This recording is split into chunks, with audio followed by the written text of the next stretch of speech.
Welcome back to again guys. તો finally થઈ ગયો તો ટાઈમ ડીજે નાઇટમાં જવાનો. એટલે પહેલાં તો સૌપ્રથમ હું સરસ મજાની ચણિયા ચોળી પહેરીને તૈયાર થઈ ગઈ હતી અને અહીંયા આપણો કટલરી બોક્સ લઈને બેસી ગયા હતા દ્રષ્ટિને તૈયાર કરવા માટે. જ્યારે દ્રષ્ટિને તૈયાર કરીએ ત્યારે રડતી જ હોય. ત્યાં તો મયંકે પણ આપણો રથ તૈયાર કરી લીધો હતો અને બધા જ નીકળી ગયા હતા મેરેજમાં જવા માટે, સોરી ડીજેમાં જ જવા માટે. ત્યાં આવીને જોયું તો આપણા ફોઈ હજુ તો રેડી થવાના જ બાકી હતા અને એની બેન એને રેડી કરતી હતી. એજમાં આપણા જેવડા જ છે પણ સંબંધમાં મારા કરતાં મોટા છે, એટલે કે ફોઈ થાય. અહીંયા બધા જ અમે લોકો તો એને જ જોતા હતા કે આ ફોઈ મારા ક્યારે રેડી થાય. ત્યાં તો થઈ ગયો હતો અહીંયા ગોત્રીજો ભરવાનો ટાઈમ. એટલે કાકા કાકીએ બંને જણાએ અહીંયા ગોત્રીજો ઉપાડી લીધો. હવે તમારે ત્યાં કયા કયા ફંક્શન થાય છે અને કયા રસમ થાય છે, કઈ કઈ રસમ થાય છે કમેન્ટ કરજો. તો ત્યાં તો થઈ ગયો હતો ટાઈમ જમવાનો. એટલે ગરમા ગરમ જમવાનું પણ તૈયાર થઈ ગયું હતું સરસ મજાનું. એટલે પહેલાં તમે અહીંયા દ્રષ્ટિને ભૂખ લાગી એટલે દ્રષ્ટિને જમવાનું આપી દીધું. જમી કરે અને ત્યાર પછી બધા જ લાગી ગયા હતા ફોટો શૂટ કરવા માટે. સરસ મજાનું એવું લોકેશન હતું અને ફોટા પણ મસ્ત આવતા હતા. એટલે આપણો વરરાજો પણ ડીજેના કપડાં પહેરીને આવી ગયો હતો. એટલે બધાએ પહેલાં તો સરસ મજાને એની સાથે ફોટોશૂટ કરી લીધા અને પછી થઈ ગયો તો ફાઇનલી ટાઈમ ડીજેનો. તો ચાલો હવે તમે લોકો પણ અમારી સાથે ગરબા એન્જોય કરો.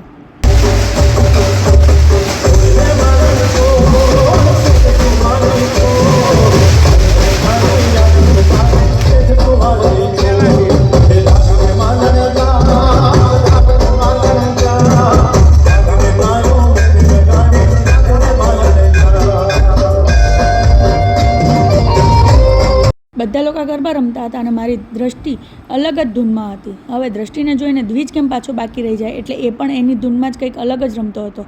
જોયું મસ્ત મજાના બે ભાઈ બહેન અહીંયા સંપીને રમતા હતા. તો ત્યાર પછી તો અહીંયા છોકરાની મામી એટલી બધી ખુશ હતી કે એણે સોલો પરફોર્મન્સ કર્યું. તો ચાલો એન્જોય કરીએ.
ફાઇનલી ડીજે નાઇટ ખતમ થઈ ગઈ હતી અને અમારા ઘરે જવાનો પણ ટાઈમ થઈ ગયો હતો. એટલે અમે લોકો બધા જ નીકળી ગયા હતા ઘરે જવા માટે.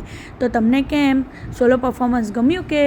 તે વિડીયો ગમે તો લાઇક, શેર, સબસ્ક્રાઈબ. મળીએ નેક્સ્ટ વિડીયોમાં. બાય.